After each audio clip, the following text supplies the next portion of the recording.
avec vous sur Sud Radio, avec Gilles Ganzmann, avec Jérémy Parrer, directeur de la rédaction de Télé 7 jours, et Fabien Randan, journaliste culture média. Au quotidien 20 minutes, comme tous les vendredis, c'est le club de la presse média, avec les événements qui ont retenu notre attention. Cette polémique autour des masques en plastique qu'on peut voir sur les différents plateaux de télévision. On a une auditrice qui nous dit oui, j'ai vu un reportage à la télévision au 13h de France 2 qui expliquait que ces masques ne servaient pas à grand chose. Alors on les a vus, des petits masques en plastique, absolument. Il n'y a que le masque chirurgical qui protège réellement. Vous avez eu des réactions de vos lecteurs sur le sujet? Des réactions, pas vraiment. Après, on a expliqué aussi que dans le cas du meilleur pâtissier, qui a été tourné donc à partir du mois de juin, il n'y avait pas encore eu justement ce rendu sur le fait que ces masques étaient en fait pas du tout efficaces, comme la visière qu'on a vu dans plusieurs émissions qui n'est pas non plus efficace. Donc, dans le cas du meilleur pâtissier, ils ont voulu bien faire en protégeant et leurs candidats et du coup les pâtisseries aussi, parce qu'on ne sait jamais, un postillon, quelque chose comme ça. On sait aujourd'hui que c'est pas efficace. Ouais. Tant pis pour eux. Donc les prods ont répondu ou pas? Ça vous a choqué? Sur le meilleur pâtissier, ils sont partis effectivement en juin. On était à l'époque du déconfinement. On avait envie de retrouver un semblant de normalité. Donc je pense qu'ils ont fait effectivement une bourde. Ils n'ont pas pensé à mal faire exprès. Et la meilleure preuve que ça ne marche pas, ce masque, c'est qu'il y a eu 16 cas, je crois, de positifs au Covid. Et il a fallu suspendre le tournage qui a repris en septembre. Voilà, donc mine de rien, ça s'est pas passé sans problème, quoi. Ouais. Enfin, sur la reprise, ils n'ont pas changé les masques. On verra que sur la diffusion, il y aura plus Mercotte, mais il y aura toujours ces fameux masques. Voilà, moi j'ai trouvé aussi, il y a eu un communiqué de presse d'M6. Désormais, il y a un bandeau qui passe sur la deuxième émission. Il y a eu ce qu'on appelle un bandeau indiquant que ce masque ne protégeait pas et que seul dans ce cas-là, quel est l'intérêt? Oui, je suis d'accord avec vous. Et puis ils ont dit que c'était aussi pour protéger, en effet, comme a dit Jérémy, les gâteaux des microbes. Mais enfin, ça fait plus de 6 saisons qu'ils font des gâteaux, donc c'est-à-dire qu'ils étaient pleins de microbes. Bon, il y avait moins d'enjeux en termes de microbes. Il y avait moins de ils passent au four. Mais c'est vrai qu'il y a toujours cette polémique qui dure. Sur ce matin, je voyais Axel Kahn, généticien, professeur de médecine, qui se disait choqué que dans les studios télé, radio, on ne porte pas tous le masque. Et c'est vrai que nos auditeurs aussi estiment qu'on devrait montrer l'exemple et le porter. C'est sûr qu'il faut montrer l'exemple, il faut aussi respecter aussi la distanciation physique aussi dans les publics des émissions, c'est-à-dire que être masqué avec un masque en plastique ou un masque chirurgical ce serait mieux, même si c'est pas très esthétique évidemment à l'antenne, mais le mieux c'est peut-être à nouveau espacer encore les gens dans le public. On le voit de moins en moins, ils étaient très espacés au début, un petit peu moins aujourd'hui. Oui, Fabien, Randan. Je pense qu'il faut pas sous-estimer aussi le côté anxiogène que ça peut avoir de voir des gens tout le temps masqués à la télévision. Je pense qu'effectivement quand on regarde la télévision, on a envie, alors quand on est sur une tranche info, on veut du sérieux, de la responsabilisation, donc c'est normal que les journalistes, quand ils sont sur le terrain, soient masqués. En revanche, dans une émission de divertissement, et on l'a vu un peu dans Spectaculaire, avec le public masqué, moi je trouve que on passe d'un moment d'émerveillement à un plan de coupe sur le public qui est avec son masque certes transparent, mais ça casse la magie. Ouais, un petit peu. Ouais, et puis alors moi ce que je n'aime pas, c'est les masques, vous savez, avec les fausses bouches et tout ça. Il y a beaucoup ça chez Nagui. Alors moi, je trouve ça assez ridicule de ces masques-là, mais c'est vraiment très très compliqué. Il y a que la fiction dans laquelle on ne voit plus de masques, mais c'est aussi le reflet de notre société. La télévision est le reflet de la société, donc c'est un peu compliqué. Mais je vois pas, à part Max Singer, je vois pas des émissions de variété ou de divertissement où on mettrait les masques tout le temps. Vous voyez Nagui avec un masque? Non, mais la question va, je sais pas. La question va peut-être se poser à un moment donné. La première de Spectaculaire sur France 2, vous en avez pensé quoi? Moi j'ai bien aimé, un petit peu long. C'était un petit peu long, mais voilà, en même temps comme beaucoup d'émissions aujourd'hui, ceux qui adorent Top Chef et Koh-Lanta peuvent comprendre ce que je dis. Mais moi j'ai trouvé ça bien. Je trouve que Jean-Marc Généreux, c'était sa première vraiment à la tête d'une émission où il était seul. Il y avait ce côté Greatest Showman assumé et dans les costumes et dans les chansons, utilisé pour illustrer tous les numéros. J'ai bien aimé, j'ai moins aimé le côté où il intervenait pendant les prestations, on le voyait un petit peu de dos, se tourner vers la caméra. Mais globalement, j'ai trouvé ça très bien, les numéros étaient très beaux.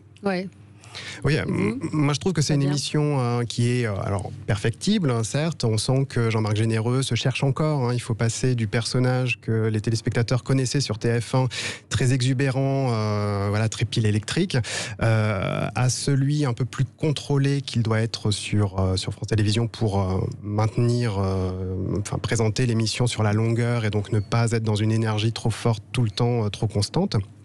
Mais il faut noter aussi que c'est une émission qui a été faite dans des conditions très particulières, très difficiles. C'est un gros barnum. Il a fallu faire venir des gens du monde entier dans le contexte de crise sanitaire que l'on connaît. J'étais sur le tournage qui s'est réparti sur 2 jours. La plupart des prestations étaient empexées, c'est-à-dire qu'elles étaient enregistrées et présentées au public qui a assisté au tournage le mercredi soir. Sur un écran, en fait. Sur un écran. Ils n'ont rien vu, le public qui était là-bas. Ils ont vu, je crois, 2 prestations en direct. Et c'est là-dessus qu'ils ils se sont basés là-dessus. Il y avait un côté très bizarre sur les plans de coupe du public qui paraissait un peu déconnecté. Enfin, moi, je l'ai ressenti en regardant un peu déconnecté du show. Quoi. Je pense que c'est dû aux Ampex, justement. On peut le comprendre, justement, puis on revient sur les masques. Il vaut mieux, au final, avoir respecté les conditions sanitaires et protéger aussi le public. Protéger le public, oui, tout à fait. Mais, moi, j'ai trouvé qu'enlever Sébastien pour mettre spectaculaire, c'était un peu... je vois pas ce que spectaculaire apporte de plus. Alors, ils ont voulu faire, vous savez, de la projection sur les décors.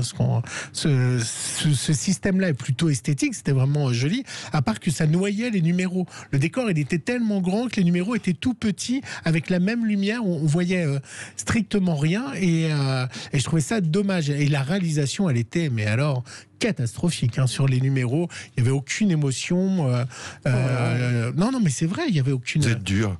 Non, mais avant, vous trouvez qu'il y avait de l'émotion dans les numéros? Moi, j'ai trouvé. Après, j'ai pas tout regardé, mais par exemple, il y avait le numéro de Marie-Claude Pietragala, qui était du saucisson en train de. Non, mais moi, je vois Pietragala sur scène. Je trouve ça magnifique. Il y avait le numéro de la fille sur son cerceau qui à la fin plonge dans l'eau, qui s'enflamme, etc. Il y avait quand même de très belles choses. Après, effectivement. On en parlait juste avant l'émission, il ne faut pas tout ramener non plus à Patrick Sébastien, c'était une autre émission.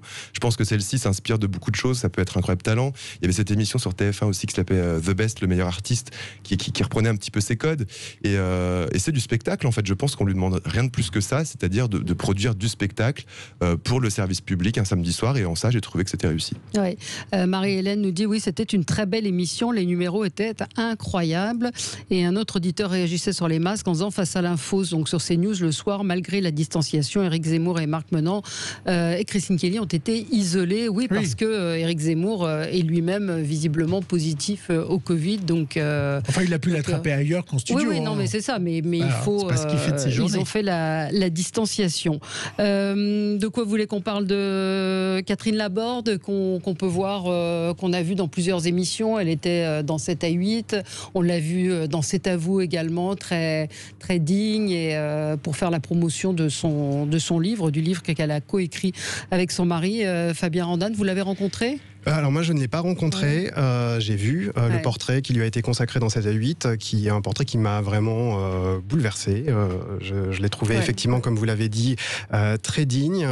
C'est vrai que ça fait quelque chose de voir cette femme qui fait partie de notre imaginaire collectif, qu'on a vu pendant des années, qui faisait presque partie de la famille.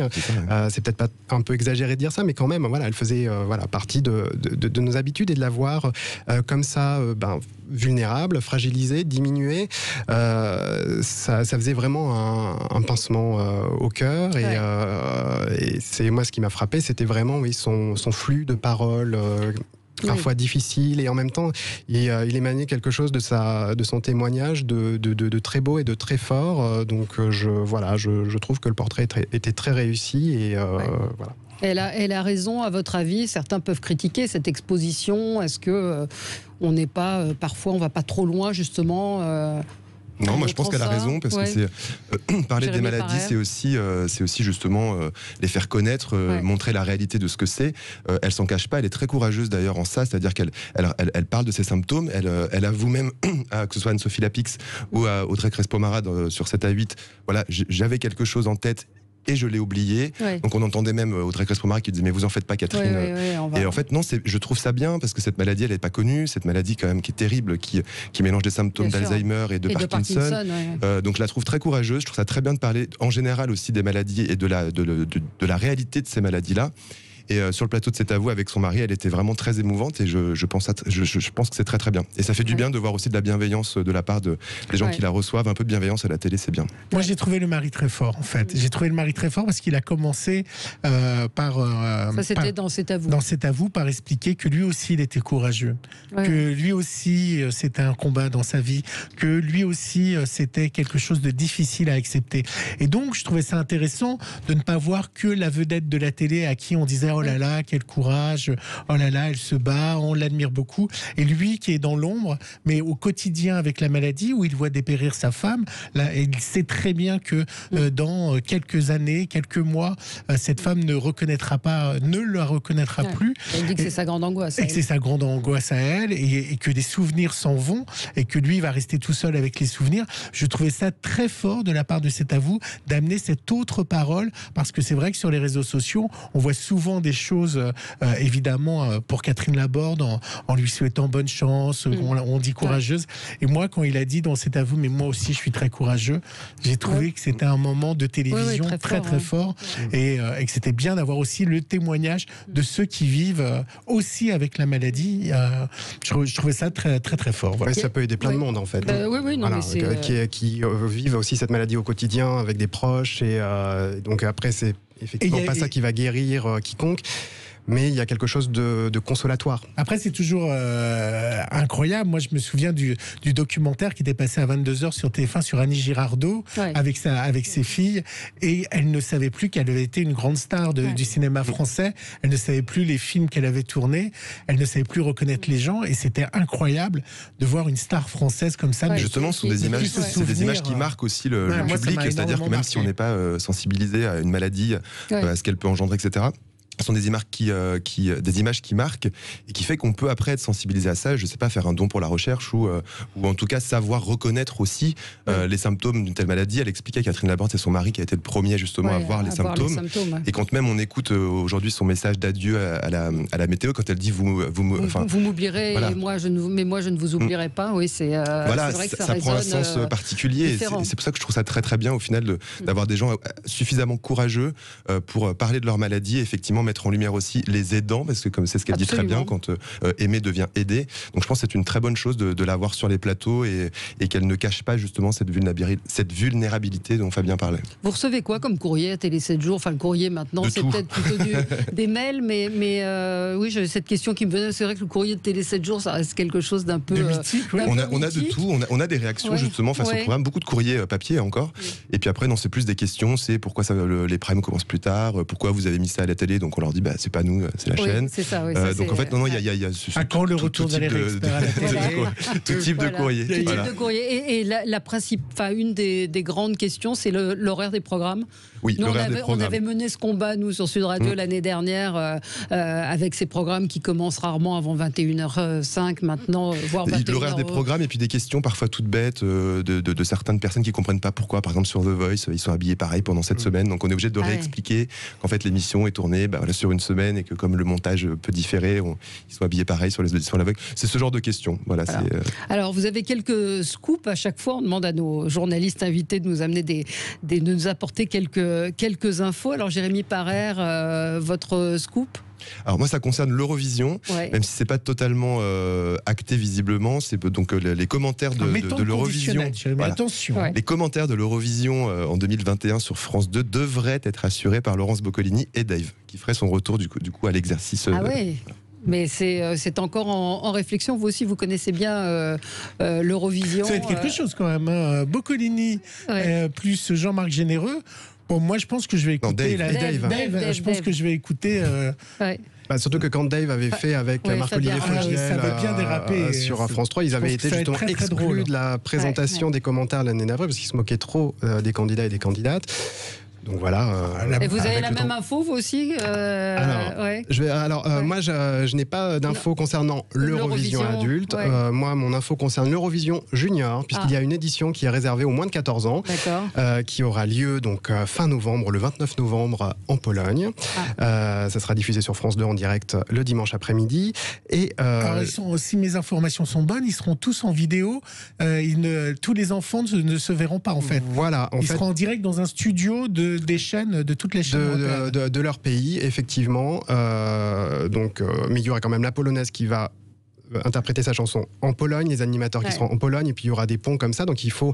J'ai eu donc Alexandra Redamiel, qui est la chef de la délégation française, ainsi que la chef des divertissements de France Télévisions. Et elle explique que là, le protocole sera conclu, définitif, la semaine prochaine pour savoir exactement ce qu'il faudra faire en termes de scènes, de moyens, parce qu'il faut que tout le monde ait les mêmes chances et qu'il n'y a pas de personnes avantagées par rapport à d'autres. Nous, on n'aura pas de danseurs. Et donc l'info qui vient de tomber, c'était à 10h, c'était en exclu sur 20minutes.fr, c'était la révélation de la candidate. Il s'agira de Valentina, qui est une des Kids United. Voilà, donc les téléspectateurs la connaissent aussi, car elle est passée dans The Voice Kids en 2017. Elle n'a pas passé les auditions à l'aveugle, mais ensuite elle s'est très vite rattrapée donc dans Kids United. La chanson, pour l'instant, on ne la connaît pas, elle devrait être révélée très vite. Vous êtes en train de nous dire que la représentante de l'Eurovision pour la France, aucun siège s'est retourné sur elle. Dans The Voice Kids, mais après, voilà, dans donc The Voice Kids. Nous avons des membres du jury qui ne se sont pas retournés sur celle qui va nous représenter pour la France. Mais qui se sont retournés sur d'autres, puisque les deux précédentes candidates, qui sont Angelina en 2018 et Carla l'an dernier, étaient passées par The Voice Kids et voilà. Et on connaît la chanson un peu plus loin. On la connaît pas encore, mais on devrait la connaître très bientôt. De ce que Alexandra Redamiel m'a dit, c'est une chanson qui sera très pétillante, porteuse d'espoir, avec un message qui nous permettra. Bon là, je parle schématiquement. Des lendemains qui chantent. D'avoir des good vibes. Voilà, donc ça sera des good vibes et ça sera un tableau avec des danseurs, des danseuses très colorés, très festifs, très punchy. Donc on aura nos chances, c'est sûr. Eh bien écoutez, on a été deuxième l'année dernière. Ça marche bien l'Eurovision Junior pour nous. Deuxième en 2018, cinquième en 2019. Donc là, il n'y a que 13 candidats cette année, tout est possible. Il y en avait combien l'année avant le Covid ? Il y en avait 19 et il y a eu 6 retraits parce qu'il y a des candidats comme les Australiens qui veulent, s'étaient retirés parce qu'ils ne veulent pas faire le déplacement. Et puis voilà, et puis il y a d'autres pays qui ne veulent pas risquer économiquement, investir de l'argent là-dedans. Donc il y a eu quand même 6 retraits. Gilles, vous avez. Moi, je vais vous parler de Germinal. Vous l'avez lu ? C'est d'Émile Zola. Oui, je vous remercie. Donc Germinal arrive en coproduction internationale. Et pourquoi je vous en parle ? Parce que c'est la première production de Salto. Vous savez, Salto, c'est la fameuse plateforme qui veut concurrencer Netflix. Bon courage. Et donc c'est la plateforme qui regroupe toutes les chaînes TF1, M6 et France Télévisions. Donc c'est un pari, celle de l'adaptation moderne. Alors c'est écrit sur le communiqué de presse. Le pari d'une adaptation moderne et audacieuse de l'œuvre monumentale d'Émile Zola. Donc ça va être en tournage et ils sont tous très contents de démarrer. Et donc il y a beaucoup de stars dedans. Louis Pérez, il y a également Alix Poisson, Samy Boudjela, Natacha Liniger, Guillaume de Tonquédec. Donc voilà pour Germinal qui va arriver. Germinal, oui, donc qui est en tournage. Donc on va pas le voir très très très vite. On pourra pas le voir, ce sera sur Salto. Donc, non, il y a le retour de 10%, c'est pas vraiment un scoop, mais c'est en tout cas une bonne nouvelle. On l'attend avec beaucoup d'impatience. Et avec pas mal de stars en plus cette année dans 10% avec Charlotte Gainsbourg. Ça commence quand ? Vous savez ? 10%, c'est le 17, non, 19, je sais plus. 19 en tout cas, nous, on reçoit, vous savez, l'acteur Montalembert, on va le recevoir. Donc, on le reçoit dans ces eaux-là, donc ça doit être en diffusion dans ces eaux-là. Voilà, vous avez des conseils pour la semaine prochaine, vous qui êtes au point, au top du top sur les programmes télé ? Ouais, La Flamme sur Canal+, nouvelle série avec Jonathan Cohen, c'est à mourir de rire et qu'il faut absolument regarder si vous avez Canal+. Parce que voilà, ça parodie la télé-réalité et le Bachelor et c'est vraiment très très drôle. Et pour revenir, moi j'adore Le Meilleur Pâtissier, donc je conseillerais à quiconque de regarder Le Meilleur Pâtissier. Vous avez un chouchou C'est bienveillant, ça fait du bien. J'ai pas de chouchou encore, non. Non, moi mon chouchou c'est Mercotte. C'est vrai Vous êtes fan de Mercotte ? Moi j'aime bien le Suisse. Le Suisse qui fait 2 mètres, il est plutôt rigolo. Ah oui, exact. Et puis il y a le retour d'Objectif Top Chef qui commence lundi. On aura Philippe Etchebest avec nous lundi. Fabien Randan, votre conseil ? Moi, ça sera également lundi. Ça sera sur France 2. Ça sera les derniers épisodes de la mini-série Le Mensonge sur l'affaire Iacono qui a très bien fonctionné d'ailleurs. Qui a très bien fonctionné. 4,7 millions de téléspectateurs pour les 2 premiers épisodes en moyenne lundi dernier. Donc voilà, c'est par rapport à l'histoire, cette histoire de mensonge et de ses conséquences familiales. mais c'est aussi parce qu'en face de Daniel Auteuil, on verra Victor Motley, qui est un acteur qu'on a vu dans Grand Hôtel, dans Le Bazar de la Charité, dans Emily in Paris, également sur Netflix la semaine dernière, il avait un petit rôle. Et donc là, c'est vraiment l'acteur qui va être à suivre. Ouais, il joue très bien, hein. C'est un très très bon comédien. Ouais. Tout le monde parle d'Emily in Paris, il va falloir que je regarde moi. C'est génial. C'est vrai, c'est bien. Ouais. Tout le monde dit que ça critique Paris, que c'est un Paris non, parce qu'il y a des clichés forcément, mais parce qu'on réagit parce que ça se passe justement à Paris et c'est une ville qu'on connaît, mais le Sex and the City, New York, c'est pas le vrai New York non plus. Carrie Bradshaw est pigiste et habite 100 mètres carrés, achète des Manolo Blahnik. Donc là on a Emily in Paris qui a une chambre de bonne de 40 mètres carrés, mais bon voilà. Ça fait du bien. J'ai pas vu, mais c'est voilà. Et Philippine Leroy-Beaulieu est juste excellente, qu'on a vu dans 10% aussi. Mais je trouve qu'elle tourne pas assez, Philippine Leroy-Beaulieu. C'est le 21 octobre, me dit notre réalisateur Pierre-Yves, le retour de 10% qu'on attend effectivement avec impatience. La une de Télé 7 jours, moi, à mon avis, vous en foutez. Ah oui, pardon, excusez-moi Gilles. Mais c'est pas grave, en plus, ça va pas vous intéresser. Non, c'est la finale de Voice Kids. Voilà, je me doutais. Je me doutais que c'était à cause de ça. Non, mais alors, ils ont fait des efforts quand même à TF1 pour essayer d'essayer d'avoir une forte audience pour la finale. Donc samedi, c'est la finale de The Voice Kids. On va connaître enfin qui va être le gagnant. Et donc, cette année, ils ont beaucoup de guests. Ils ont Julien Doré, ils ont Maître Gims, enfin on dit Gims, ils ont Dadju. Vous connaissez Dadju, Valérie ? Oui, bien sûr. Ah bon, c'est le frère de qui ? Allez. De Gims, voilà. Oui. Et Louane, et donc des invités prestigieux qui vont chanter en direct. Et puis il y aura même Florent Pagny qui va revenir. À noter que l'année prochaine, il y aura 2 saisons, vous savez, de The Voice, une saison anniversaire et une saison normale. Et donc là, vous pourrez voter. C'est vous au téléphone, vous allez pouvoir voter. Et attention, comme pour les grands, la nouvelle règle, c'est que vous pouvez voter pour n'importe quel enfant. Ils ne sont pas présentés par membre du jury. Donc, vous pouvez voter pour tous les enfants. Super. Et Julien Doré aura droit à son fauteuil. Il sera sur place, sur le plateau. Voilà. C'est vrai. Julien Doré qui a très bien fonctionné. Oui, en couve de Télé 7 jours. Voilà. Merci, alors vous avez essayé de me souffler. En fait, avec les masques, on ne va plus pouvoir souffler maintenant. Oui, je devais souffler la réponse sur Gims. Voilà. La une de Télé 7 jours. Camille Combal lundi pour le retour de Masked Singer. Ouais, absolument. Avec Masked Singer dont les noms ont déjà un petit peu fuité. Je regarde pas moi les noms. Non, vous voulez garder la surprise. Non, parce que justement, c'est une des émissions, je trouve, qui redonne à Twitter de jolies couleurs, tout le monde joue, tout le monde se pose des questions, la mécanique est super, je trouve, et donc ce serait dommage de gâcher ce plaisir-là. Fabien, vous aimez bien aussi ? Moi, je suis assez client de Masked Singer. Voilà, c'est vraiment, je me prends au jeu, moi. Moi aussi, je suis en train de regarder les vieux comédiens des années 80, 85 pour essayer de deviner. Il est toujours perfide. Non, mais c'est vrai, je regarde. J'étais voir les anciens chanteurs pour essayer de trouver qui ça peut être. Vous êtes mauvais. Et vous, vos prochains papiers à retrouver dans 20 minutes, des interviews la semaine prochaine, je parlerai de la série française qui arrive sur Netflix, La Révolution, qui sera une série historique, mais surtout fantastique, puisqu'il y a une histoire de zombies. Donc c'est vraiment une réécriture de l'histoire. C'est bien ou pas ?